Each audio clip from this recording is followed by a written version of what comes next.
I mean, I think the formula's been set. Kind of every week we do the same things and we prepare the same way. But BC's a really good team, and as far as just like looking at the record, you might not think so, but you look at some really close losses and just watching them on tape, they're really physical.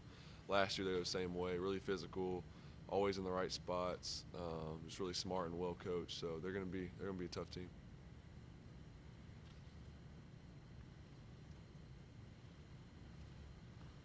Trevor, it seems like you handle yourself really well in all situations. Do you ever let some of the outside talk get to you, bother you? I mean, people are picking apart absolutely everything that you do. Not really. I mean, that's just something I've accepted. Just kind of I've learned throughout my 2 years here now. Is just it's gonna happen. Being the quarterback here, and really all the guys get the same thing too. Travis, T, like all the guys, they get the same thing. So it's just part of the position we're in, and it just comes with it. So you just have to ignore it as best you can, and just kind of keep I guess that stuff outside of your circle and outside of this building for sure. Do you ever have to talk to, I don't know, somebody in your family, Coach Streeter, friends about, just working through it at all? Yeah, I think just having conversations about stuff like that, if it's bothering you, is really important. I mean, I think I do a good job of keeping all the outside noise outside and not really looking at it, but it is good to have people you can bounce things off of and just tell people how you feel if you're struggling with something or even just, want to get away from football for a little bit. So it's been good. Did you see on film anything in the first quarter that you didn't already know in real time? No, I mean, for the most part, I think on my interceptions, I usually know right after kind of what it was, what I did wrong, or whatever. Then, so that's how that was. Right after I threw it and saw it, I was like, okay, yeah, I know that was either dumb or I know what I was thinking or whatever it may be. But yeah, I mean, I knew right after those two plays what I did wrong. Because you know what you did wrong, is there less of a sense of urgency kind of leading up, I guess, during the week to get that corrected because it was so blatant because you did know what you did wrong? Or do you feel like there's a sense of urgency to get those mistakes corrected because it might matter more down the line? I wouldn't say. I mean, since I know they were just really bad plays, so I think those are easy fixes. Just Yeah. just not. Those are just dumb plays that I made. So I think those are easy fixes. But as far as there is like a sense of urgency for me to get back out to practice and want to, just get all that behind me and kind of start a new week. So I like to do that, especially after a game, either whatever we won big, whatever it may be, or a close game or whatever. I like to start the new week and just get focused on the next opponent instead of thinking about the week before. So when you're watching film and Streeter, or the offensive staff, I mean, do they kind of breeze over those interceptions because it was so obvious, or do they spend a lot of time kind of coaching you hard on those? On ones that are obvious, I mean, he'll just be like, "Look, this is just a bad play," like So it's not. We don't usually go too in depth in that. If it's something else that, something confused me or something like that, then or we weren't on the same page, then we'll take more time to fix those.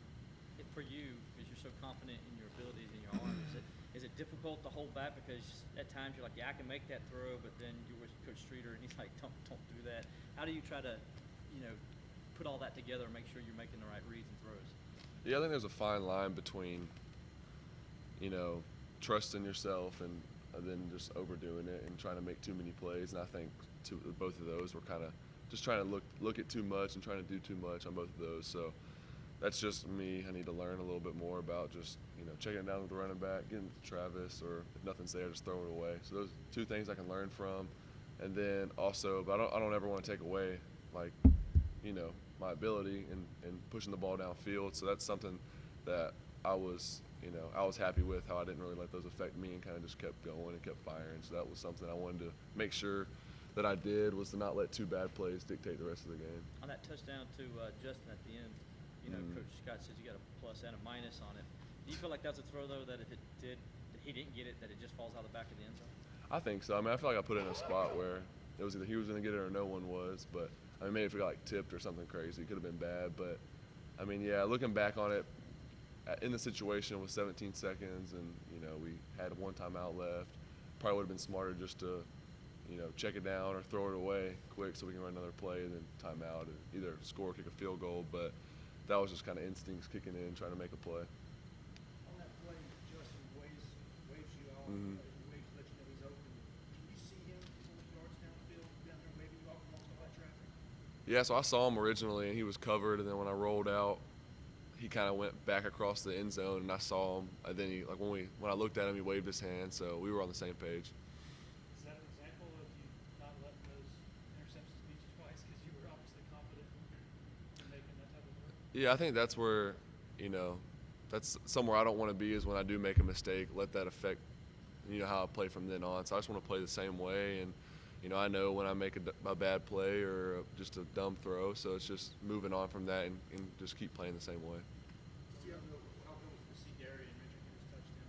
It was awesome. Yeah, that's one of my best friends, so I was super excited for him, and really should have scored the play before, but I didn't pitch it, so I was really happy that he got in there on the next play. Does the outside criticism ever serve as a motivator, extra motivator for you at all, or does it just make absolutely no difference one way or the other? I mean, I think more and more that I've just been around it, I think it just doesn't make a difference. You can use it as motivation, but then you don't want to get caught up in what other people are saying and just only use that as your fuel. You want it to be internal, and you want your team to have these goals and to work for them, not just because other people don't think you can, but just because you want to, and those are things that you want to do. So that's, I think, the more and more I'm around it, it just doesn't matter.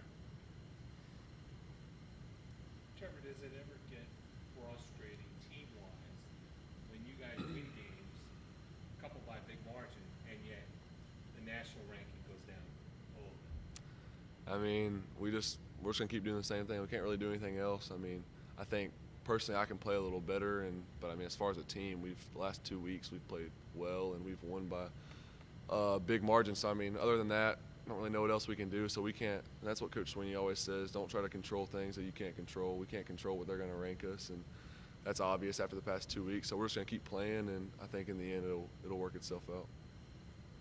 You mentioned that you usually know right after what went wrong, but when was the last time a defense genuinely confused you?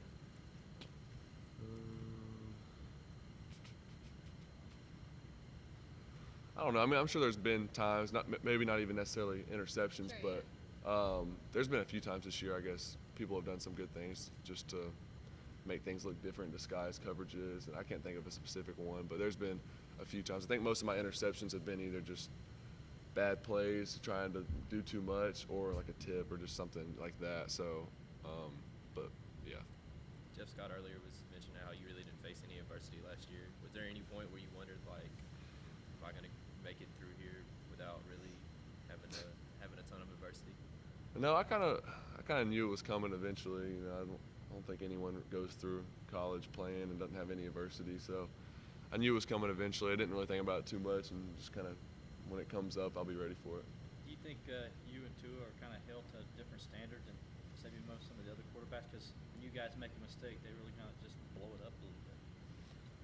I mean, I just think that's just the way things are now, is being in the spotlight and being, the quarterback at a school like Clemson or Alabama. That's just how it is, and it's something you got to just kind of come to terms with, and okay, that's how it is, and just you just have to live the same way and play like no one's watching. It doesn't really matter what everyone else says, because at the end of the day, you got your team, the coaches that trust you, then that's all you need.